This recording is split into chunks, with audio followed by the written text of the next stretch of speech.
Let's go. Let's go. Oh no. Do you want to? Sorry. I'll let you. Next. I'm excited and I feel relaxed and I'm ready to party. Let's say sorry.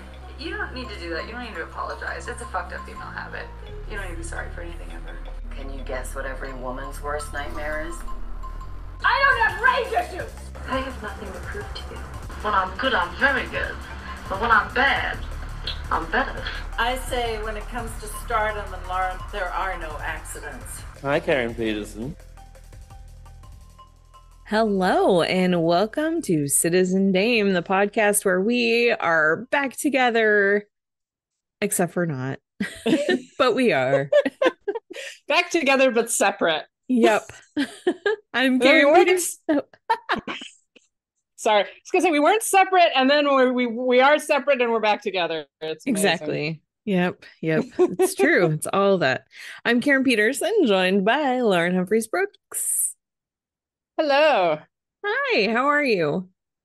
I'm good. I'm back in New York. Where have you been? Filthy apartment. I don't know. I just want to visit some people. It wasn't a kind of a big deal. So yes, I've been to California to visit you, to go to LA and to visit you. And despite the fact that Amtrak made me 7 hours late, both fucking ways, it was still great. I had a great time. It was a lot of fun, Karen. You spent 14 extra hours on the train. I did. I really don't want to think about it like that. Yeah, I don't want to think about it like that. It was gorgeous. I have to say, like the train trip, I mean, anyone who follows my Instagram, has seen lots and lots of like panoramas of desert, but it was beautiful. Like I liked the trip itself, except for Kansas. Kansas is just there. Kansas is just, I mean, the middle of the country is just flat. Like that's all that it is. It's just a flatness forever and ever, and you feel like you're never going to leave the flat, and then suddenly it's like gorgeous desert and sand dunes and mountains, and it's great. So that's why they call them the flyover states. There's no reason to stop really there. It's just like the middle of the country is just corn, like that's all. Which is very important for our agriculture. We need corn, so we're glad y'all are there. I met a farmer on the train actually, and his crops were corn and soybeans. Yeah, that sounds about right. Two very essential crops. We were talking about things, just I don't know anything about livestock. My crops are corn and soybeans. It's like, all right, good to know. Awesome.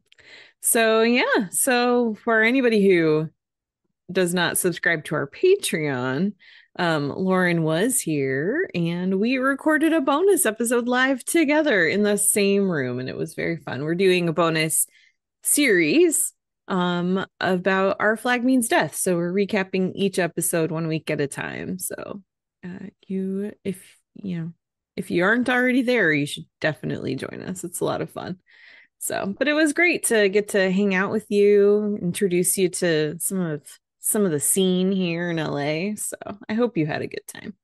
I had an absolutely great time. LA was a lot of fun. I'm still very New Yorky, but I greatly enjoyed LA. It's a very different vibe, and I quite liked the vibe. I'm so glad. And you even said nice things about In-N-Out Burger, so you're welcome to come back. It was good. Like it's a good burger. Like it's a good fast food burger. It's much better than a lot of fast food burgers, like 100%. Like I had no issues with it. Good. It's because you are good and smart. Very important, as I have been informed. Anyway, all right. Well, Lauren, I'm not sure if you know about this, but this past week was somebody's birthday. I don't know if you've heard, but it was Alfred Hitchcock's birthday. So it was something for me that I'm just sharing with you now. 125th birthday, I think. 125th. Wow. Yeah. Imagine if he had lived 125 years.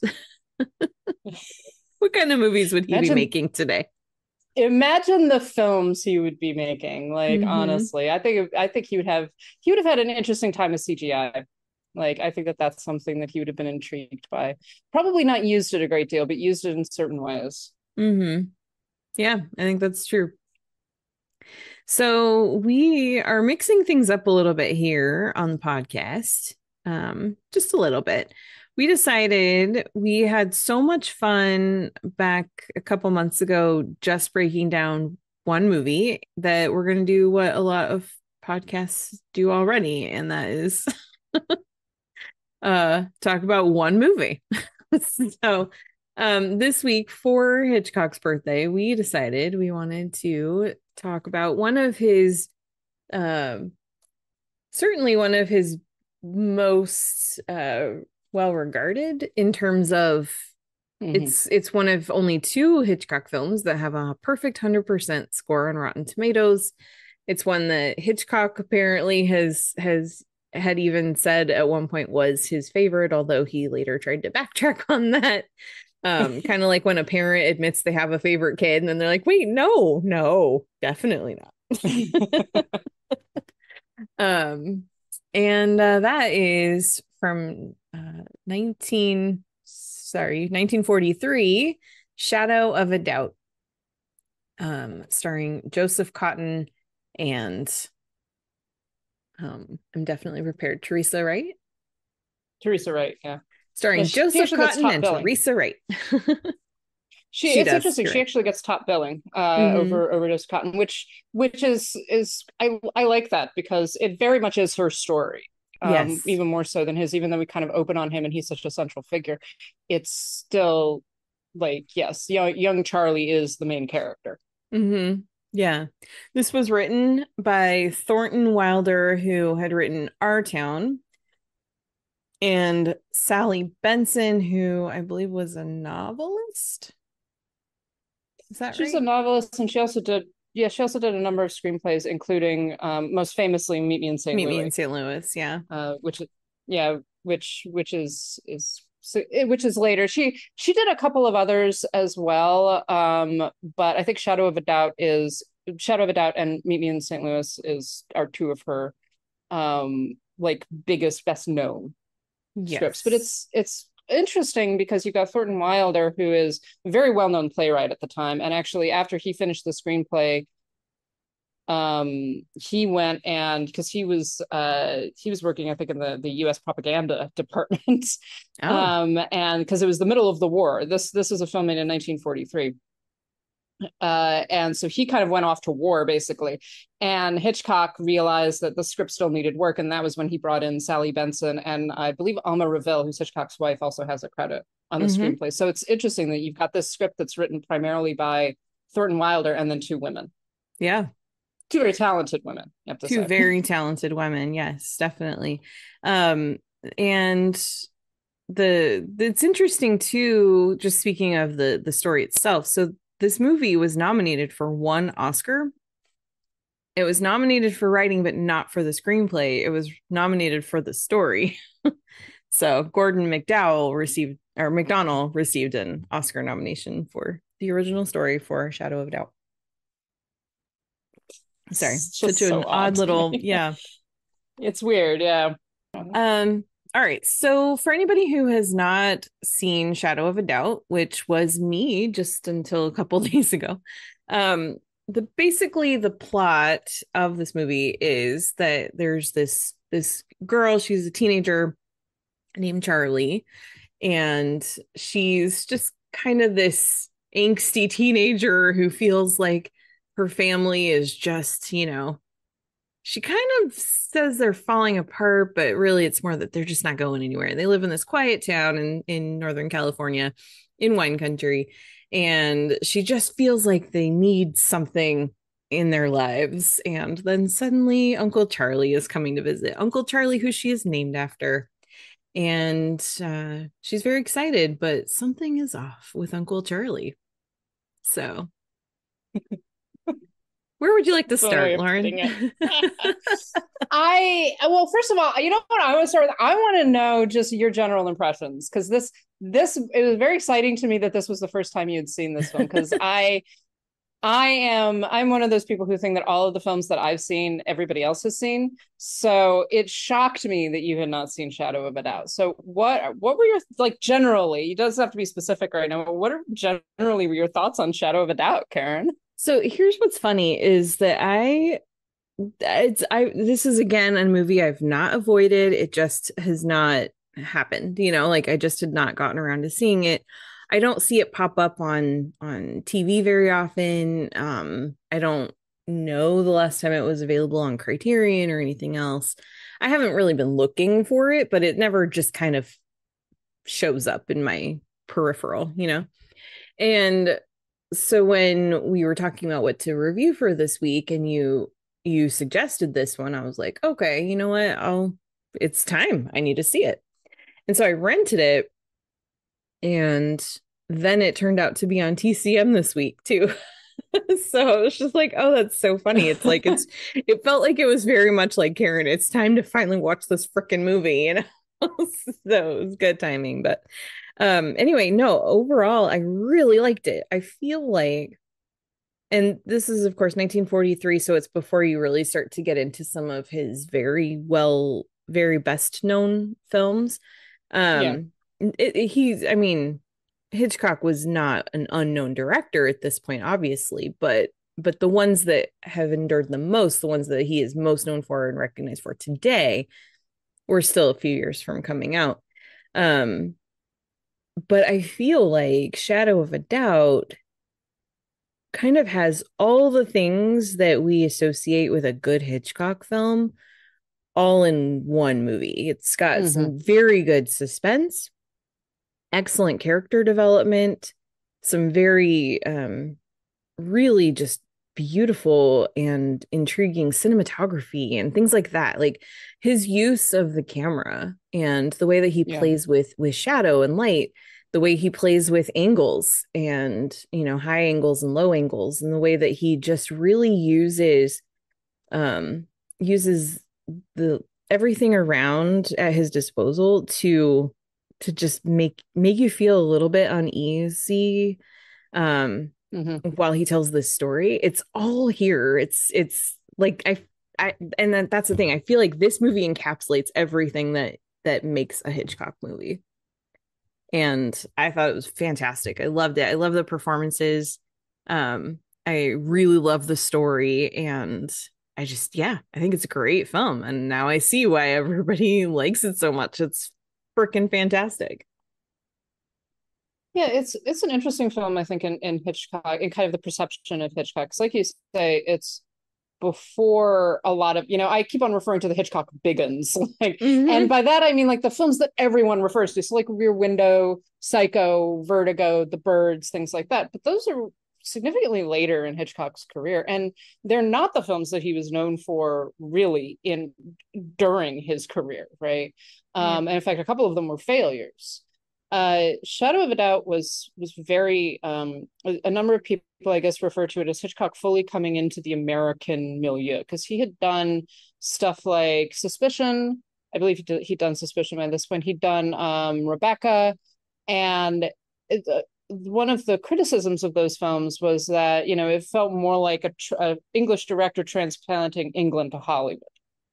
So making English films in a Hollywood setting, whereas this is very much set in America. This is very American, and I think a lot of that comes from the presence of Thornton Wilder, who has this. If you've ever read or seen Our Town, he has this understanding of kind of the complexity of small town life in America and the darkness underlying a lot of it. Yeah. And that's something that Hitchcock draws out. But what Hitchcock loved, I've talked about it before, is small characters. He liked character actors, and he liked secondary characters, and his best films are ones where he really gets to go into the stories of those characters. And so within this, you get the whole family unit who are interesting and bizarre, and you get like the little hints of the town that's around them and the people that they know and the people that they interact with. It has big stars in it. So Joseph Cotten at this point had definitely done Citizen Kane. He was known. But everybody else are very much character actors. And they feel like they're really embodying these parts. The focus isn't on the big stars in the same way as it would be even in something like Rear Window later on. It's very much on these small individual characters and how they relate to each other. And I think that he does it really, really well. So he is transplanting a lot of the things that he did in his British films, if focusing on British society and the way that characters relate to each other within that society, and kind of moving it into small town America, but making it incredibly American. It feels American. Mm-hmm. And it also feels like that's the darkness that is underlying America as well. Yeah. So some of the character actors that you mentioned from this film, we have Henry Travers, who plays young Charlie's father. He is probably best known, not probably, he's best known for playing Clarence in It's a Wonderful Life, which was after this movie, but he had done some other things too, like Mrs. Miniver and some other films as well. And then you have Patricia Colling, who is her mother, and this was one of her very first roles. She had just done The Little Foxes, and then she does Shadow of a Doubt. So she was pretty new to the scene. Anne, who plays young Charlie's little sister, a bookworm, who is very, very funny, and just there's an early scene where the phone rings and she answers it. And it's someone with like letting her know, oh, there's a telegram. And she's like, well, you're just going to have to call back because I don't have a pencil to write this down. And I don't have room in my brain for anything else other than what I care about. She just says it. This is, I don't want to think about unimportant things. Yes. Jesus Christ, girl. Yes. Anyway, so Anne is played by Edna Mae Wanacott, who was just a local kid from town when they filmed this in Santa Rosa, which they did. They filmed it entirely on location. And she was just one of the kids there. And there's a few actors that pop up that are just locals that were not part of Hollywood at all. So I thought that was a fun detail. And this is the debut of Hugh Cronin, his very first movie. I love that he's this guy who's like obsessed with true crime. He's obsessed with murder. And how could you murder somebody? How, like, what are some things that you could do to get away with murdering somebody? And that's kind of his thing through the whole movie. I love it. It's great. He's delightful. And then of course he also gets cast in Lifeboat, which is, I believe, the next film that Hitchcock made, in a significantly larger role. But he's fantastic. Like he's wonderful. But that's the thing. It's like all of these actors are very small actors, and a lot of not small as in like, you know, they're bad or anything like that, but they're characters. They're character stars, and they very much act as this. They very much act as this sort of the society that Uncle Charlie invades. And that's what's so fascinating about it, because I think that Joseph Cotten's performance as Charlie really is of this like invasive figure. He's at the start, it's kind of like, oh, he tries to meld into the family, but it becomes clearer and clearer how separate he is. Yeah. Well, what I like about the way that Charlie is developed as a character is we actually, like you mentioned earlier, we meet him first. He's the first person that we actually see. It starts with him. He's in what looks like a boarding house, maybe. And he's just laying on his bed, maybe contemplating life. Who knows what he's doing? And the landlady comes and tells him, oh, these men were looking for you, but they didn't want me to tell you. They wanted to be a surprise. And I love how she's just so like innocent, I guess, or clueless, that it doesn't occur to her that maybe they want him because he's not a good person. She's just like, oh, you know, she's just kind of like, fun fact, these guys are looking for you. And so then he decides to sneak away, and that's when he decides to go visit his sister and her family in Santa Rosa. and hop on a train. And I just, yeah, so it's like we don't know what it is, why these two people who look like they're probably detectives, and later we find for sure that they are. We don't know why they're after him. We don't know what's going on, but we know something is not right with Uncle Charlie. And when he shows up, we know this, but the family is so excited to see him that they totally don't see any of the signs. Young Charlie sees something's not right, but she doesn't have any idea what it is. And she just loves him so much that she doesn't really give a lot of thought to anything until stuff starts to happen later.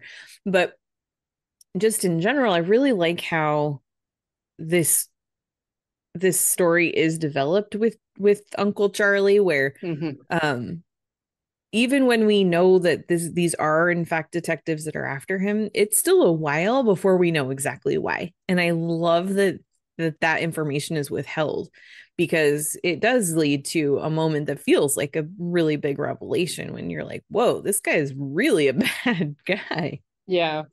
Yeah, you get the sense at the very beginning that he's very sinister, and Hitchcock definitely does that deliberately. Like, it's interesting because it's a story where some of it is about how much young Charlie finds out, and what she believes and when she comes to believe it about her uncle. But the viewer is privy to a lot more information than she is, and we're also privy to the tone of the introduction of Uncle Charlie.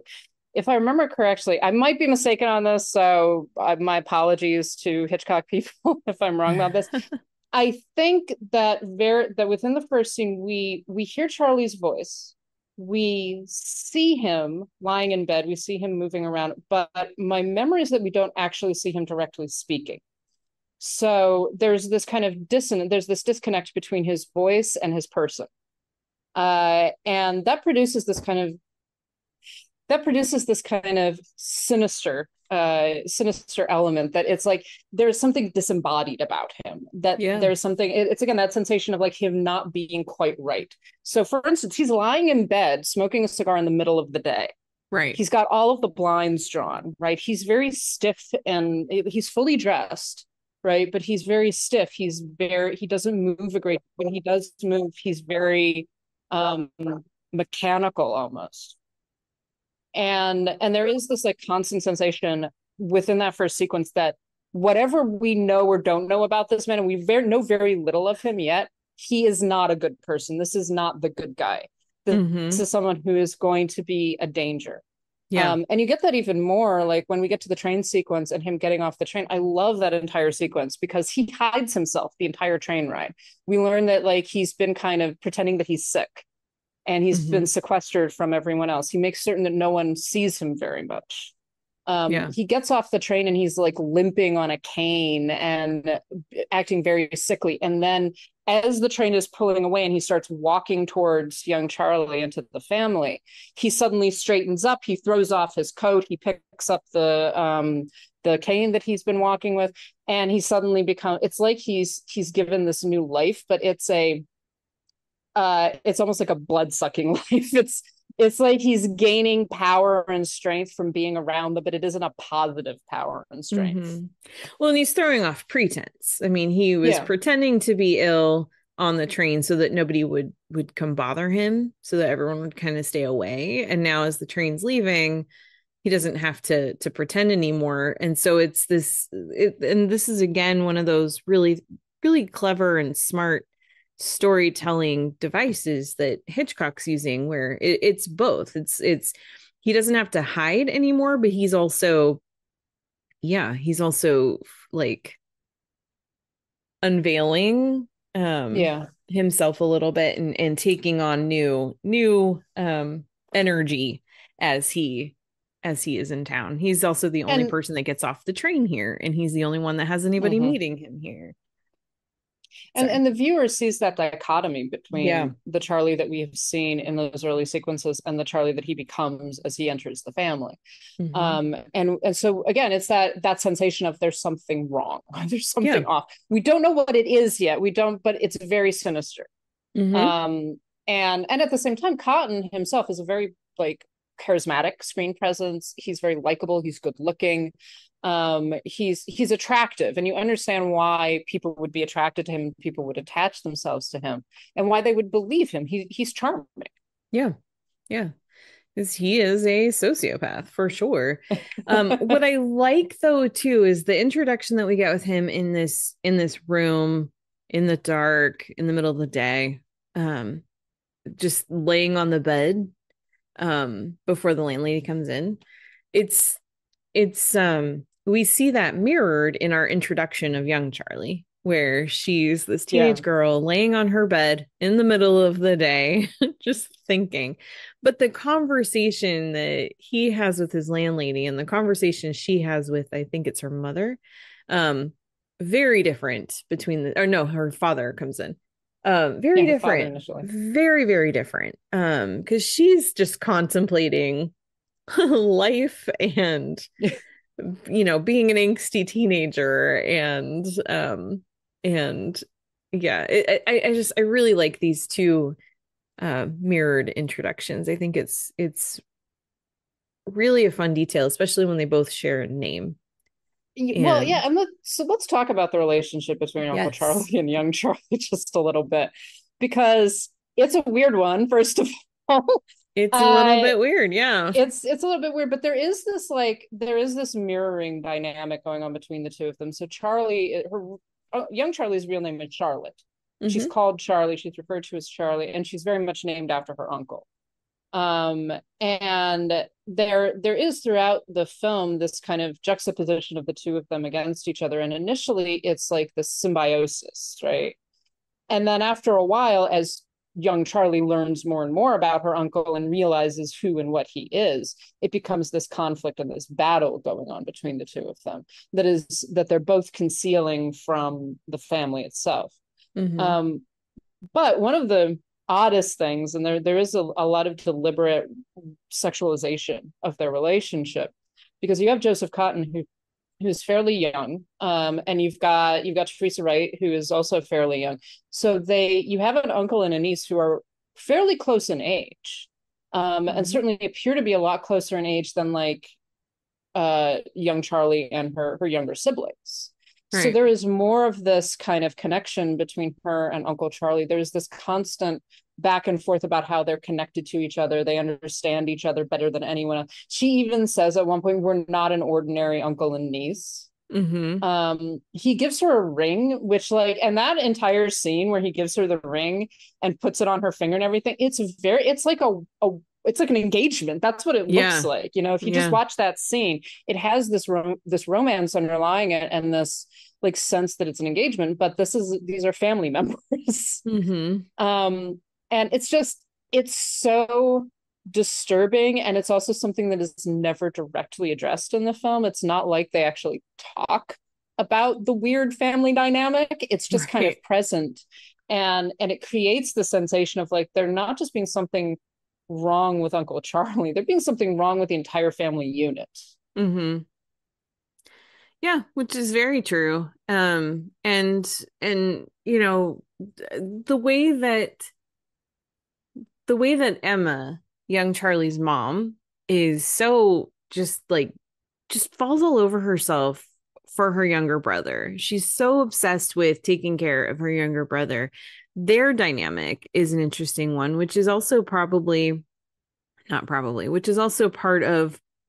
why the whole family is just kind of, they welcome him and treat him in a very unusual way. Like it's the entire family dynamic is off, and you get the sense that that the dad, Joseph, sees this.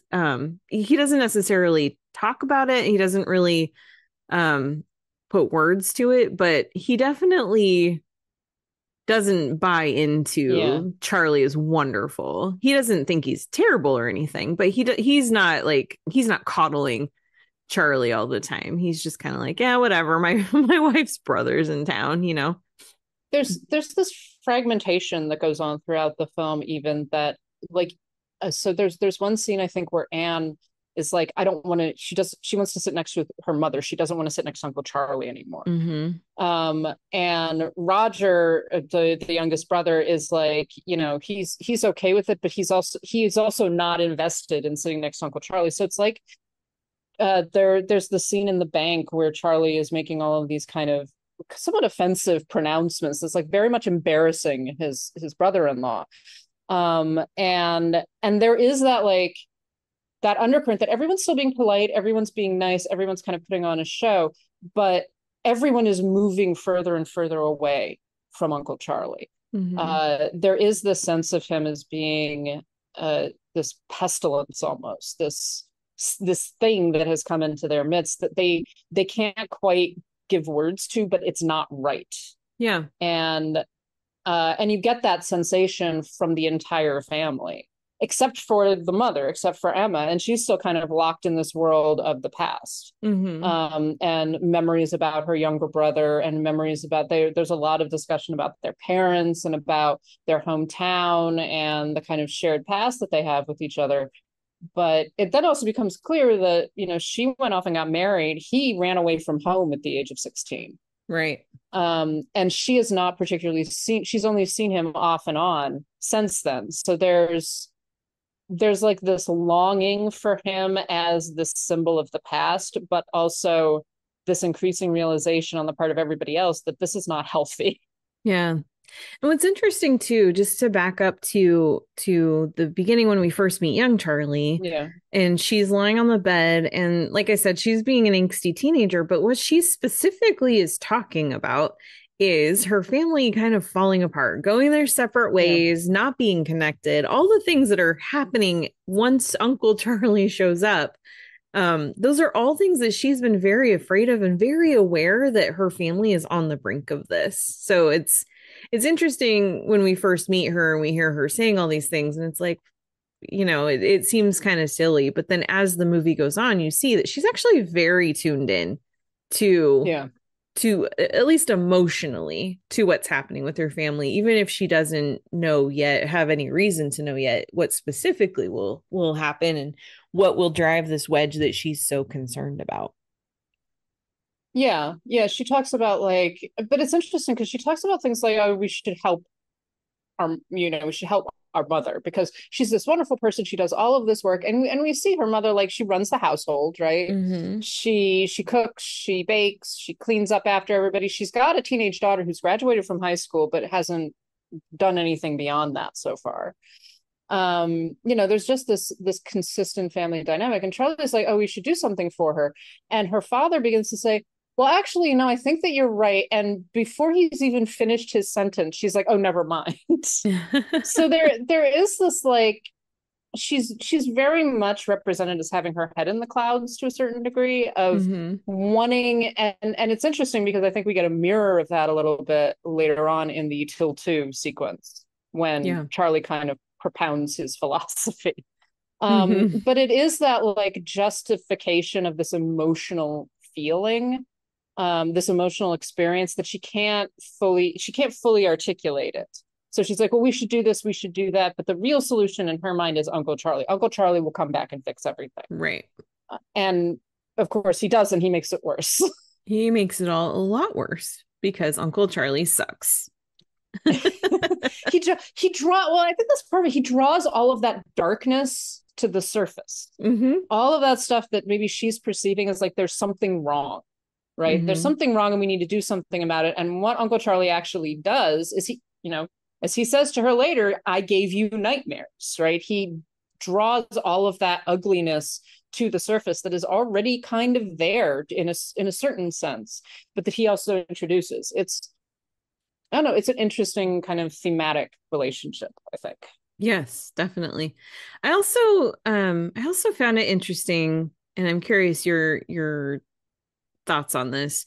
When Uncle Charlie first shows up, and his sister is so excited to see him, and she's making such a big deal over his arrival, which is understandable. I mean, she doesn't have any reason to know that he's a terrible human being and that he's there because he's on the run and taking advantage of them. So she's just really excited to see her younger brother, and she's kind of fawning all over him. She's talking about him being the youngest, and everybody dotes on the youngest, and her youngest kid is standing right there, and he's just kind of has this face like, oh, and he just keeps getting, as much as she always wants to make such a big deal about her brother who was the baby of the family, she completely ignores her own baby of the family through the entire movie. That's true. Roger just gets talked over quite a lot. Well, and there's also I think that the age difference between young Charlie and Roger is actually pretty close to the age difference between Emma and Uncle Charlie. That she's significantly older than him, right? She's a teenager. She's about to go off and she's about to get married, or go off into the world, do something else, right? She's certainly old enough to be getting married. Yeah. Yeah, and Roger is still this, little kid who is kind of being ignored and everything. I think that it's interesting, but again, I think it comes into the mother living in the past, of her kind of seeing and living in it in a very certain way. She's very much parroting kind of, truisms, as it were, like everybody dotes on the youngest, everybody spoils the littlest, all of that kind of thing. And Roger's like, I don't think that's true. And we certainly never see Roger being spoiled or treated like that. He's not meant to be this corollary in any sense to Uncle Charlie. Right. I feel like he's actually sort of more of a symbol of how much maybe not a symbol, I'm not sure if that's the right word, but he's really representative of the fact that Emma doesn't even do all the things that she claims, like she's sitting here talking about this, so everyone dotes on the youngest, like we said, but she doesn't do that. And it's really, she's not even obsessed with family, she's obsessed with her little brother, and like you say, his connection, his way of connecting her to the past, to her younger years, to her before life, I guess.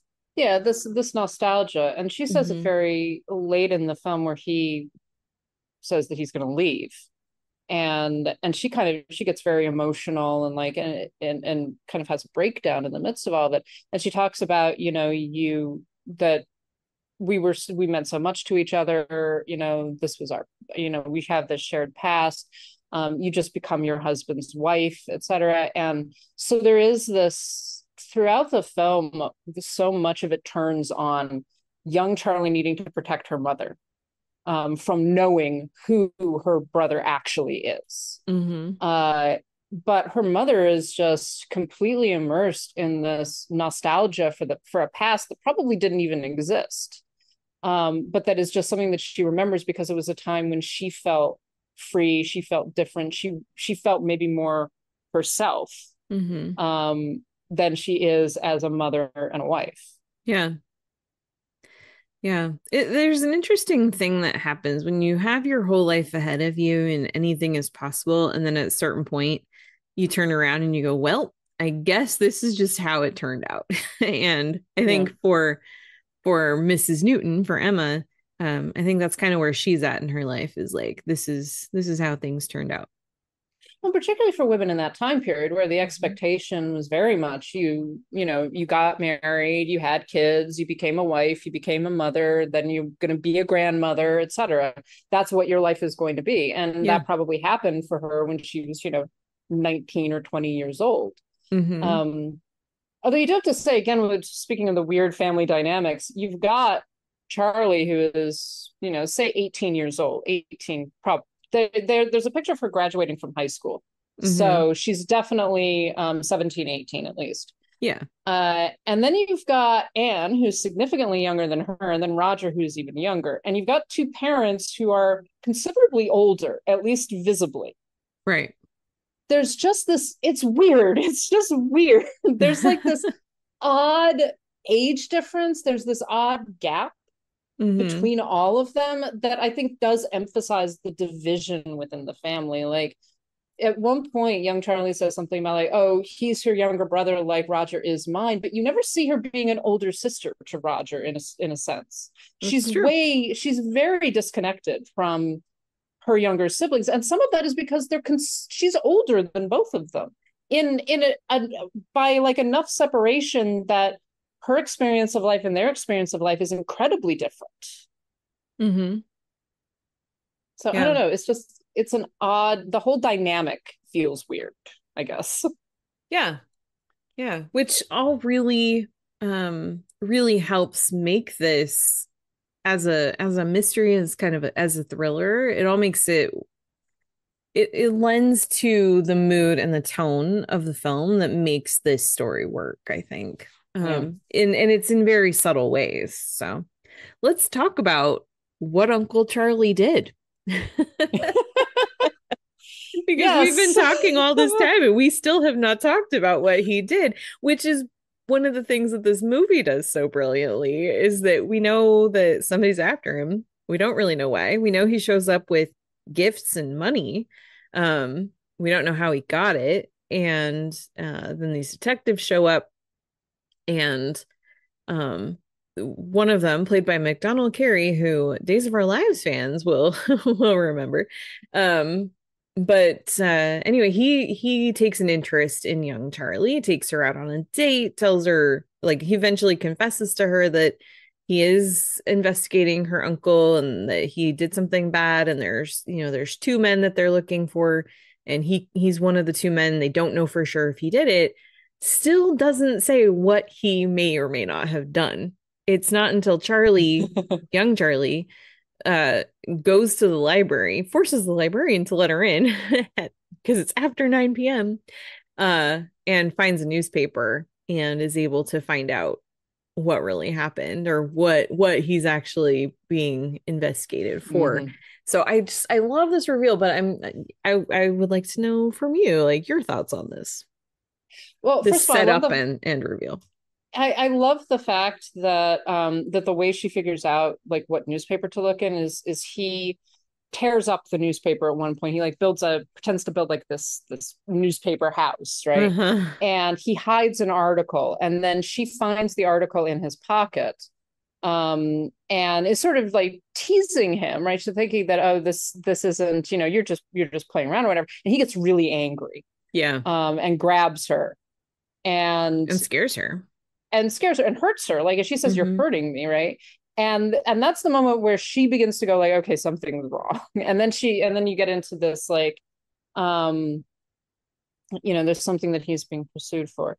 I love the whole buildup of that, because again, Hitchcock's whole idea about what suspense is, and suspense is seeing the bomb planted under the table and waiting for it to explode, right? That's mm-hmm. the moment of suspense.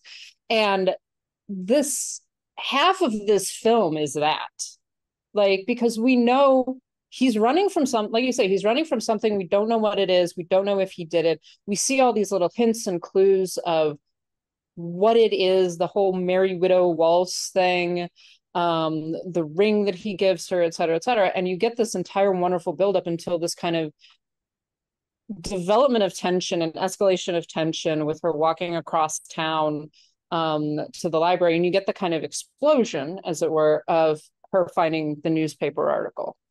And finally realizing what it is he's being pursued for. And the fact that he is a serial killer of multiple elderly women and older women, middle-aged women who've like lost their husbands. And this is what, and it's also this point where the viewer, because we've seen a lot more of what has been going on, the viewer really, I mean, and you can correct me if I'm wrong, I feel like the viewer at that point has no doubt that he is the killer. There is no question that he is the killer at that point. Did you feel like there was any ambiguity still? No, I think that, because I think by that point, that whatever they're after him for, he did. We don't know what it was until Charlie's reading the article, but we know that whatever they're coming after him for, he is not innocent. Yeah. Mm-hmm. So I was going to ask you something else, and now I can't remember. So never mind. Okay. But then you get into the aftermath of it, where Charlie, if this film is in a lot of ways about this conflict between innocence and experience, right? And it's about young Charlie growing up, She Mm-hmm. grows up at that point. She begins to realize this man that she has idolized, that she's watched her family idolize, is not only not as good as he seems, but he is a lot worse. Yeah. And so I do want to know something from you. I want to know your thoughts about the Till 2 sequence, the sequence where they go into the bar, where Uncle Charlie kind of pulls her into the bar and they have the sit down conversation between, like, where everything kind of gets revealed. He sort of reveals who he truly is at that point. Mm-hmm. I really love the way that is staged. I love you see both of them in frame. And Mhm. there's so much happening around them because they're in a bar. It's a lively bar in the evening. And so it's just kind of this, just like out in the open, but they're having this very insular conversation. And just seeing the two, he's so much taller than her, and so even though they're sitting down, he's just kind of towering over her a little bit. And I really like the way that it, like I said, I like the way that it's staged, but I also just Mhm. really like seeing the two of them just kind of go toe to toe for really the first time, because this is the first conversation where she knows exactly what he is and he knows that she knows it for sure. Yeah.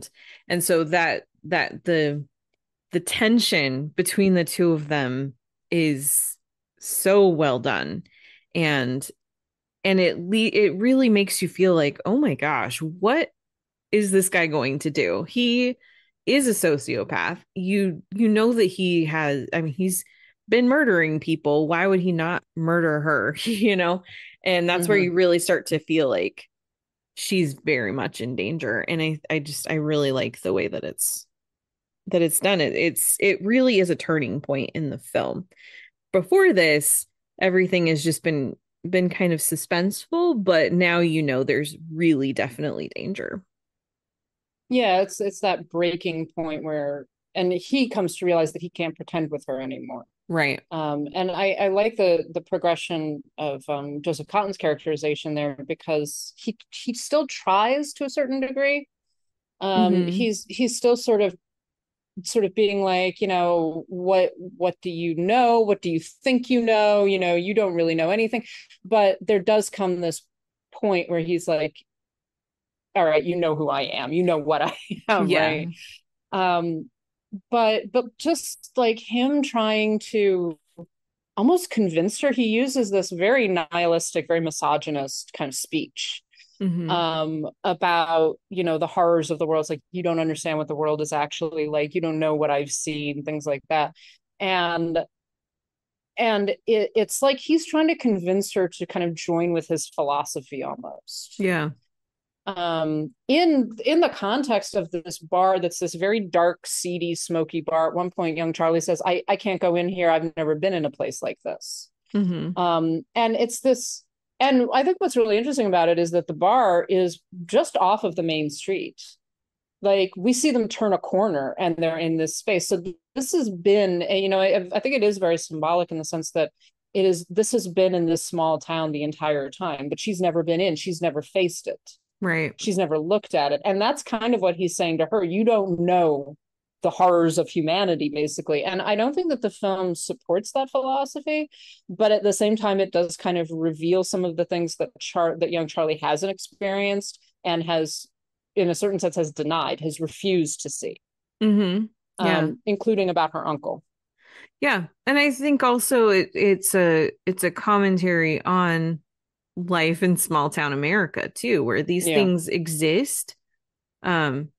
I mean, these exist in every town, and it's just something that's accepted. People know it's there, but you don't talk about it. And so this bar itself is a representation of all of our dark secrets and our, Mm-hmm. all the things that people know but don't acknowledge. Well, and the reality of who Uncle Charlie is, because Mm-hmm.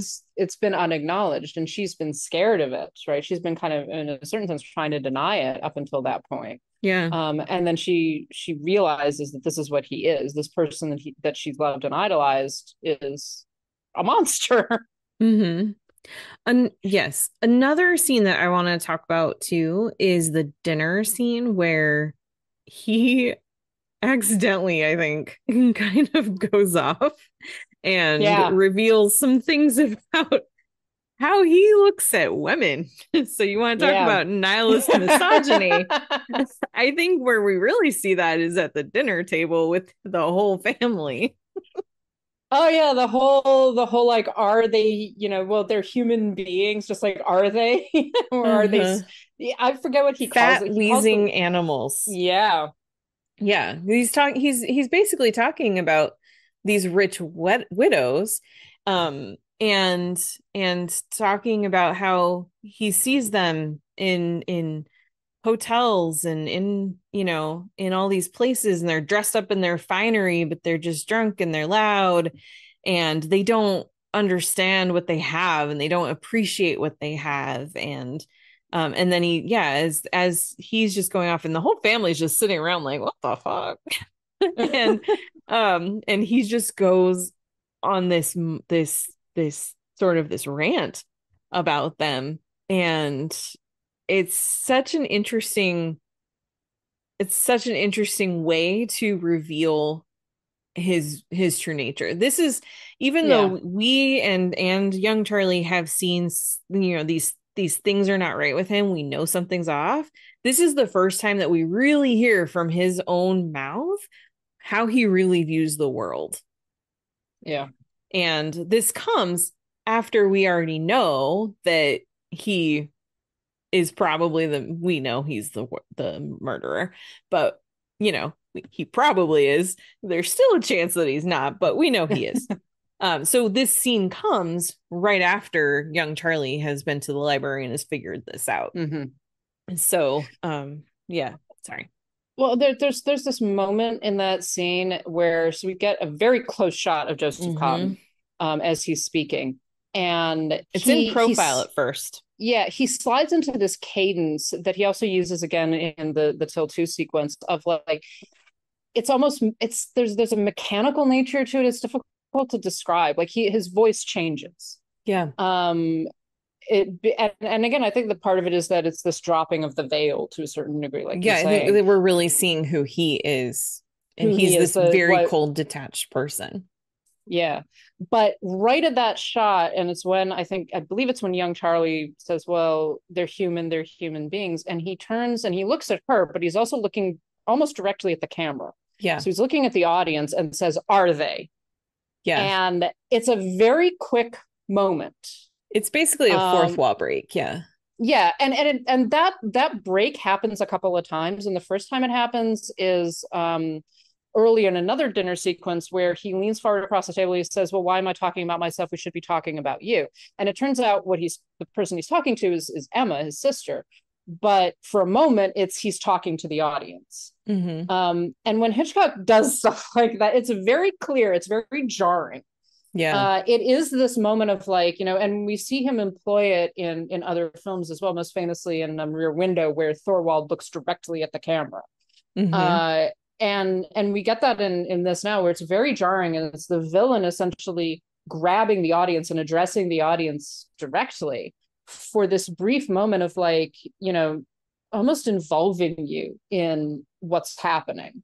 Yeah. And is so well done. And then of course Hitchcock is very careful to not actually have his actors addressing the camera, addressing the audience, but to give that impression. And it's so brilliant. Yes. It is. And it makes Uncle Charlie, that much more chilling and terrifying for us. Yeah. Well, and we're involved with him. We're close to him. That's something that Hitchcock likes doing, is making the audience unwillingly participate in the murders themselves. Mm-hmm. And I think that we should talk about murder, because sure. this has some really interesting elements where you've got this very serious story going on where Hitchcock loves kind of indulging his audience and making them kind of be like, oh, murder is fun. Mm-hmm. And then also suddenly kind of ripping that away and being like, but look at what you're enjoying, basically. And I think that like that kind of dichotomy comes in best with the father and his friend. What's his name? Herbert, played by Hume Cronin. Herbie. Oh, yes. Because that is like the entire connection between the father and Herbie and this like indulgence in true crime and committing murder and how you would commit murder.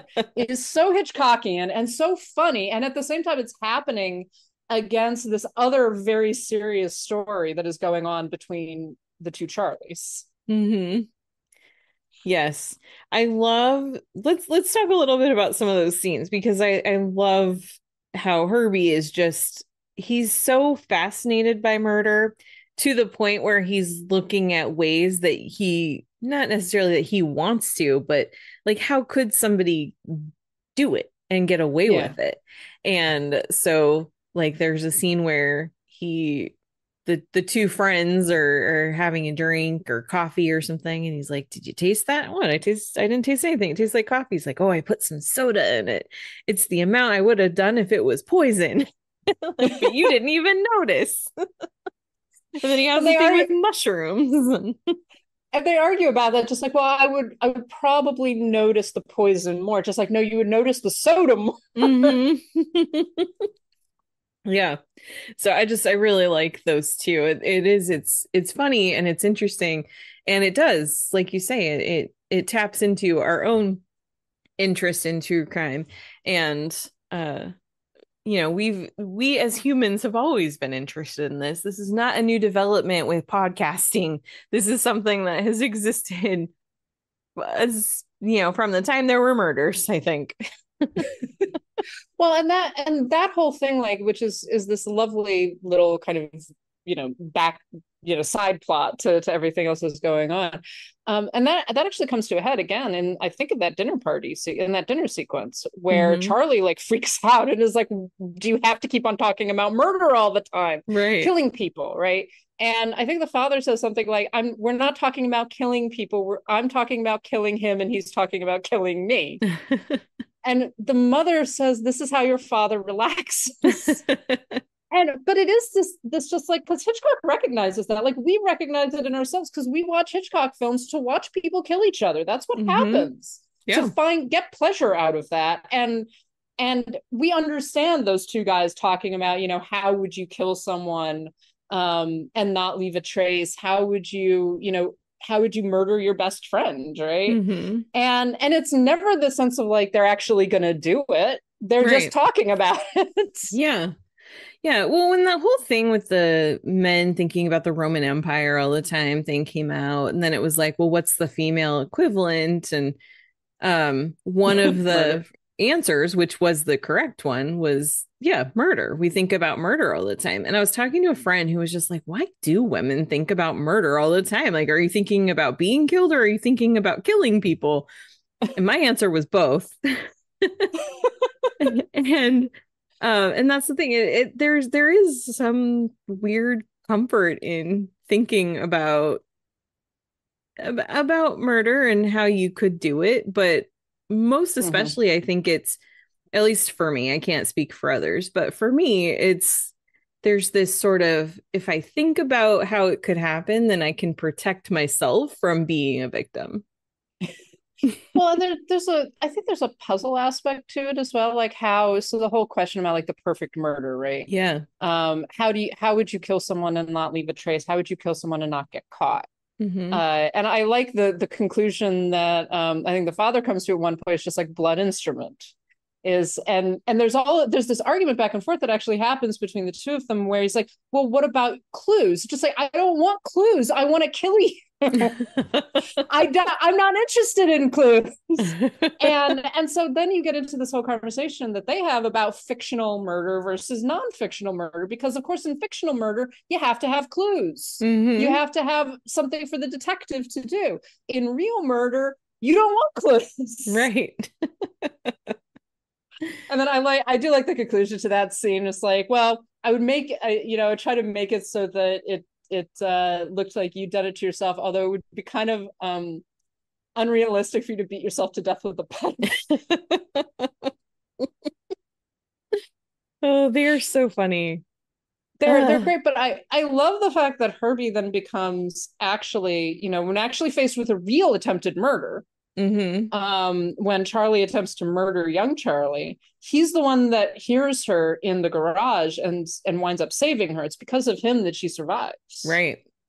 Yeah. Which I actually think we should talk now about the fact that Uncle Charlie tries to murder young Charlie multiple times. Multiple times, yes. What's that shift, like you get that break with the scene between the two of them in the till two in the bar, and then they become antagonists. Yeah. Up until that point, they've had this sort of this connection, and they continue to have that connection, but it stops being friendly. It stops being this kind of weird nascent romance between an uncle and a niece, and it becomes this antagonism. Where he does try to kill her multiple times, and she threatens numerous times. At one point, she actually does threaten to kill him. She says, "If you don't leave, I will kill you myself." Yeah. Yeah. And she never follows through on that initially, but also she kind of does. Kind of, yeah. Yeah. She doesn't mean to, but she does. Well, and that's the thing is I forgot what I was going to say. There was a thing I was going to say. It was really smart. No. Oh, shoot. What was it? Well, okay. Yeah. So I think this is where we really needed that dinner scene where he does kind of go off. And he's sort of talking in his own bubble at that point. Yeah. He doesn't realize how much of himself he's really revealing, I don't think, in that scene. But we as the audience needed that, because we needed to see that as much as he's, he brings, when he first arrives, he brings presents, and he even sends that telegram where he's like, "Yes, I'm coming to see you all. I miss you all. I love you all so much." But that dinner scene shows us that there's just nothing there. He's this cold person that says things and acts all the right ways, acts like he cares, but he is devoid of human emotion and real human connection. And so it makes it very believable when he does go after his niece, who he supposedly loves so much, who he's supposedly so close to. It makes it totally believable that he would only see her as an obstacle, as someone who poses a danger to him, and that he's going to take her out before she can take him down. Yeah. Yeah. He and I think that there is always that threat. And so from the start, through the first half of the film, we're very invested in when and how is young Charlie going to discover the truth about Uncle Charlie, right? And what is that truth? Because like you say, we don't know the audience doesn't really know what it is until she does. And then it becomes, okay, what is going to happen next? Because now he knows that she knows, and she's been very clear that I'm not going to let you get away with this, basically. Like, you have to leave. And he's got this whole thing about he refuses to go. He's hanging on to this family unit and this family space and saying, I'm going to settle down here. I'm going to live here. And she is terrified because he is this invading force that is destroying the small town, right? That is giving her nightmares, as it were. And so she's trying to kind of excise him from the space. And so it's always going to come to that conflict between the two of them, that not both of them can't survive, basically. Right. One of them is going to have to die. And I mean, we kind of know who it's going to be, but that becomes clearer and clearer as the film goes on. Both of them are not going to make it out alive. Yeah. And one of them does not. One of them does not. Yeah. Now I like, so one of the things I really like that this film does, and I don't know whether I think it's to Hitchcock's credit, I think it's the credit of the screenwriters, that young Charlie doesn't get saved by anyone. She saves herself. And yeah, it's an accident that she kills him, but also it does turn into this fight between the two of them. It is, one of them is going to fall off the train. Yeah. One of them is going to die, and it's she's not going to let it be her. And she wins. Mm-hmm.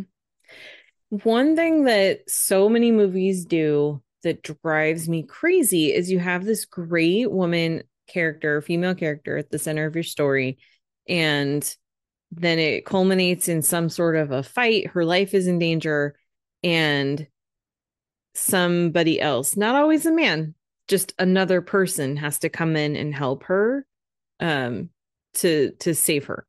And it drives me crazy. It's like, you've shown me this really smart, capable person through this entire movie. Why does she at the last second have to be saved by somebody else? Why can't she get herself out of this situation? And I really love that at the end of Shadow of a Doubt, it's just Charlie and Charlie. And they're on a train. There's people around. There's passengers, there's porters, there's all kinds of people, but nobody's there in this moment. She has to get herself out of the situation, and she does. Yeah, and it's so important to the thematics of the entire film. It wouldn't make any sense for someone else to come in at that point and save her. Because it has been this conflict between the two of them the entire movie, and it has to come down to the two of them at the end. So one of them has to succeed and the other one has to fail, and it can't be with the help of another person. I like the fact that Hitchcock even makes a nod to that. Like, he has her trying to call up the detective again, and like trying to get in touch with him, and she can't get in touch with him anywhere. So it becomes this like, okay, I have to do this myself, basically.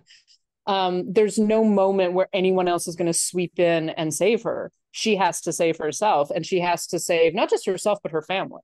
And she becomes, her and the detective are the only two people who know the truth about Uncle Charlie at the end of the film. So what are your thoughts on the end of the film? Because it ends with like this eulogy about Uncle Charlie and about how wonderful he was and what a great man he was, and you know how he's done all of these wonderful things. And you've got young Charlie and the detective sitting there listening to this, and they're outside of the space, they're outside the church, listening to this and knowing that that's not who he was at all. So what did you think about ending there? It felt so, there was something about it that felt so true to life, because we see this happen, you know, not necessarily this exactly, but you know, we see this where, you know, somebody will die that has been well regarded, and like, you know, the truth about that person, you know, that they weren't really this good person, but what are you going to say? Whether people believe you or not kind of doesn't matter, because the community as a whole, the family, they need to hold on to this belief that Charlie was a good person. And do you really want to be the person to spoil that for them? It's, Charlie becomes like, he's a symbol. It's not about who he really was. It's about what he represented to them. And so there was something very, I don't know, I have not been in this situation. I want to make that clear when I say this, but there was something familiar about that feeling of watching young Charlie and the detective on the outside of that, knowing the truth and choosing not to reveal it. Yeah, it's such an ambiguous ending in some ways, because I don't know how the audience, like, I don't think the film says how the audience is supposed to feel about this, because in some ways you're like, well, it'd be better for the truth to actually come out, right? But also, but what would it serve? What would exactly? And there is that contradiction and that tension at the end of the film, and I don't think the film is particularly proposing that one or the other is correct. It simply is. They choose to protect the town and to protect the family in particular from the knowledge of who Charlie was. And it's very dark in a lot of ways. And, you know, Hitchcock worked very hard, and particularly in his Hollywood career, to have ambiguous endings that, you know, and he didn't always get what he wanted. But I think in this one, he really, really did, that there is the sensation of like, everything is okay, but it really, really isn't. Yeah. Well, because this is the thing. I mean, all these people believe that Uncle Charlie was a good person. They all really like him. And we know, and also just, combined with that scene in the bar and everything, it's like there's always this undercurrent of there's some trouble, something's not right. There's secrets, and sometimes we will know them and sometimes we won't. But they're always going to be there. And also, you got to note, an innocent man is dead. Yeah. Because the guy that they were pursuing gets killed. Right. In the East. They were chasing him through Maine and he gets killed. Was he really innocent, though? He wasn't this murderer, but... that's good. But that's kind of the thing. It's like someone else is dead who definitely did not commit these crimes. Right. Yeah, that's true. Yeah. Ran into the propeller of a plane. Oh, so gruesome. It's it's an interesting film. Yeah. In a very good way. So if you have not seen this, definitely watch it. Spoiled everything. Yeah. But it's still worth watching. And did you notice the Hitchcock cameo? I hope you did. It's a pretty prevalent one. Yeah. He's holding all the cards. I love that. It's so smart. I love it so much. It's so smart. He's holding all the cards and he's really, really concerned about that fact because he looks sick. I love it. So true. It's very clever. It's one of Hitchcock's most cleverest cameos. I think. A good one. It's a really good one. Yeah. Oh. All right. Any other thoughts? It is a great film. I am with like a lot of people who say this is one of their favorite Hitchcocks. Hitchcock himself said that, like, it's funny because in the Hitchcock Truffaut book, Truffaut literally says, "So this is your favorite of your films," and he's like, "No, that's not true." but then he actually goes into it, and one of the things that he says in the book is that he thinks that he succeeded the most in this film, that he succeeded in kind of, he talks about the plausibles, which are the people who are always asking, like, is this narrative actually a plausible narrative? And he gets mad about them because it's like, it doesn't matter. It's like, is it good art? But one of the things that he said is that with this film, he thinks that he addressed the plausibles the most. In the sense that everything that happens is plausible in terms of the characters, in terms of the events of the story. It all makes sense and it all hangs together. So he thinks that it's its most successful film at that level. He also loved Thornton Wilder. He thought that Thornton Wilder was fantastic. This is an unusual film because it actually has a credit to Wilder twice, and says like acknowledging him and his participation in the film. And that's quite unique. But it was basically, Hitchcock said it was basically because he just loved working with Wilder so much. Yeah, I can see why. Yeah, he's a great film. Really is. So thank you so much for finally getting me to watch it. Yay! Yeah. Next week, guys, we're gonna do something we've been putting off. We're going to continue this month with Alfred Hitchcock. Next week, we're talking Vertigo. Oh, God. And we have feelings about Vertigo. If anyone has listened, we're going to piss some people off, I think. Anyone who's listened to us for I think we've made our feelings about Vertigo clear, but for those of you who don't know, I think it's gonna be fun, to be totally honest. Oh yeah, and yeah, we're gonna talk about why we feel the way that we do. I think we should always preface this with saying, we're both Hitchcock fans, very much so. We love this guy, we love his work, and our feelings about Vertigo are within that context. I think are very important, actually. Yes. And we're going to finally commit them to recording. My God. So come back next week to hear our thoughts on Vertigo. But also in the meantime, let us know what you thought of Shadow of a Doubt if you've seen it. Because we definitely want to know that too.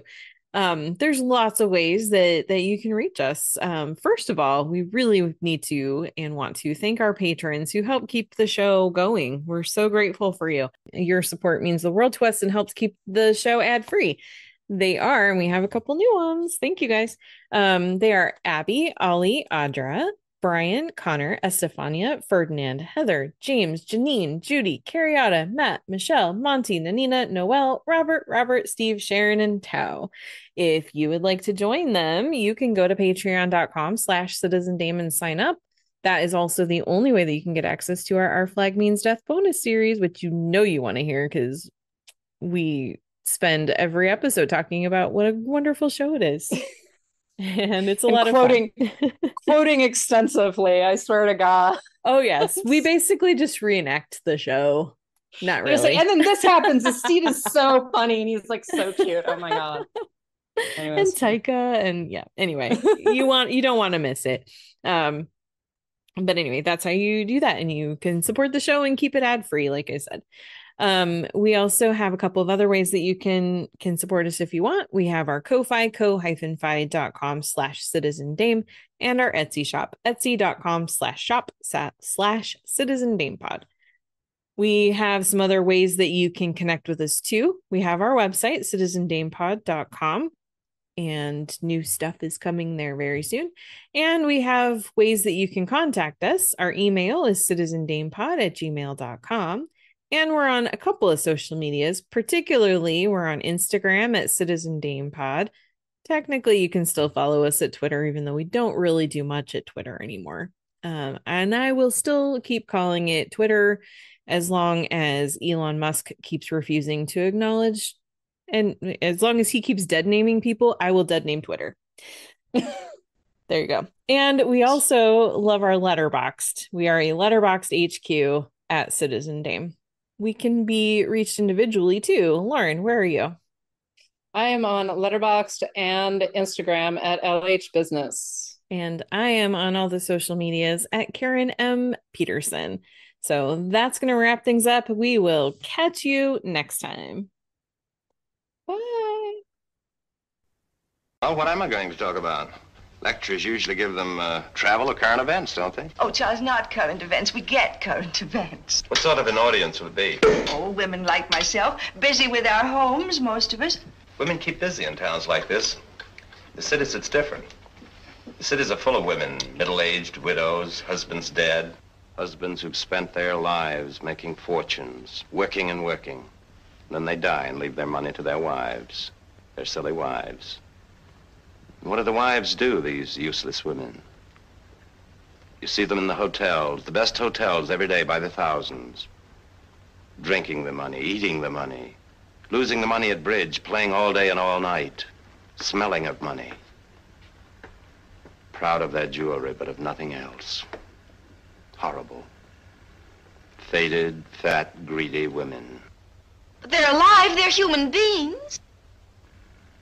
Are they?